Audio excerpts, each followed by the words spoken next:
24 follow up. Wayanad മാനന്തവാടിയിലെ അനധികൃത മനുഷ്യ പരീക്ഷണ നീക്കത്തിൽ അന്വേഷണവുമായി പട്ടികവർഗ വകുപ്പ്. പരീക്ഷണത്തിനെത്തിയ അമേരിക്കൻ ഏജൻസിയെക്കുറിച്ച് അന്വേഷണം നടത്തുമെന്ന് പട്ടിക വകുപ്പ് മന്ത്രി ഒ ആർ കേളു വ്യക്തമാക്കി.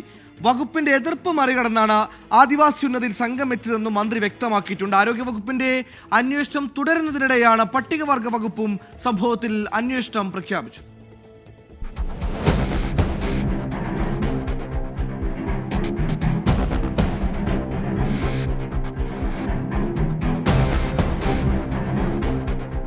അമേരിക്കയിലെ സർവകലാശാലയിൽ നിന്ന് ഒരു പ്രൊഫസർ തലപ്പുഴ സർക്കാർ എഞ്ചിനീയറിംഗ് കോളേജിൽ സെമിനാറിനായി എത്തുന്നു. 3 ദിനങ്ങളിലായി നടത്തിയ സെമിനാറിനൊടുവിൽ ഏതാനും വിദ്യാർത്ഥികൾക്ക് വിരലിൽ അണിയാവുന്ന സ്മാർട്ട് റിംഗ് നൽകുന്നു. മെൻസ്ട്രൽ ഹെൽത്ത് കിറ്റ് എന്ന പേരിലാണ് ഈ ഉപകരണം നൽകിയിട്ടുള്ളത്. ഈ ഉപകരണം പരീക്ഷണമെന്ന് കോളേജ് ജീവനക്കാരുടെ ഔദ്യോഗിക വാട്സപ്പ് ഗ്രൂപ്പിൽ ഡീൻ ചുമതല വഹിക്കുന്ന അധ്യാപകനാണ് പോസ്റ്റ് ഇടുന്നത്. ഇതിനുശേഷം എടവകയിലെ അഗ്രഹാരം ഉന്നതിയിൽ ആദിവാസി വിഭാഗത്തിൽ ഉൾപ്പെട്ടവരുടെ യോഗം ചേരുന്നു. ഇവിടെ ഉപഹാരമായി നൽകിയത് മൈസൂർ പാക്കിനൊപ്പം സാനിറ്ററി നാപ്കിനുകൾ.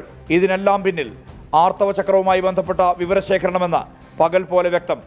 ആരോഗ്യവകുപ്പിന്റെ അനുമതിയില്ല, പട്ടികവർഗ വകുപ്പിന്റെയും അനുമതിയില്ല. എന്നിട്ടും ഇത് നടപ്പാക്കാൻ എങ്ങനെ കഴിഞ്ഞു എന്നാണ് ഉയരുന്ന ചോദ്യം. മന്ത്രി ഒ ആർ കേളു അന്വേഷണത്തിന് നിർദ്ദേശം നൽകി കഴിഞ്ഞു. വകുപ്പ് തലത്തിലൊരു അന്വേഷണം ആദ്യം നമ്മൾ നടത്തും. അവരുടെ അമേരിക്ക ഏജൻസി എന്ന് പറയുന്നത് സംബന്ധിച്ചുള്ള ഒരു വ്യക്തതയും കൂടി വരുത്തേണ്ടതുണ്ട്. അതുകൊണ്ട് അതുകൂടി അന്വേഷിക്കും.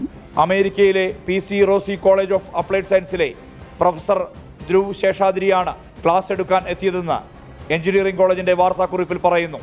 കുട്ടികൾക്ക് വിരലിലണിയാവുന്ന ഉപകരണം നൽകിയ കാര്യവും ഈ കുറിപ്പിൽ സ്ഥിരീകരിക്കുന്നുണ്ട്. ഹെൽത്ത് മോണിറ്ററിംഗിന് ഉപയോഗിക്കുന്ന അൾട്രാ ഹ്യൂമൻ റിംഗ് ബാംഗ്ലൂരിൽ നിന്ന് കൊണ്ടുവന്നതാണെന്നും പറയുന്നു. എന്തു തരത്തിലുള്ള വിവരങ്ങളാണ് ശേഖരിക്കുന്നതെന്ന കാര്യത്തിൽ കോളേജിന് ഉത്തരമില്ല. മന്ത്രി വീണ ജോർജിന്റെ നിർദ്ദേശപ്രകാരം വിഷയത്തിൽ ആരോഗ്യവകുപ്പും അന്വേഷണം തുടരുകയാണ്. 24 വയനാട്.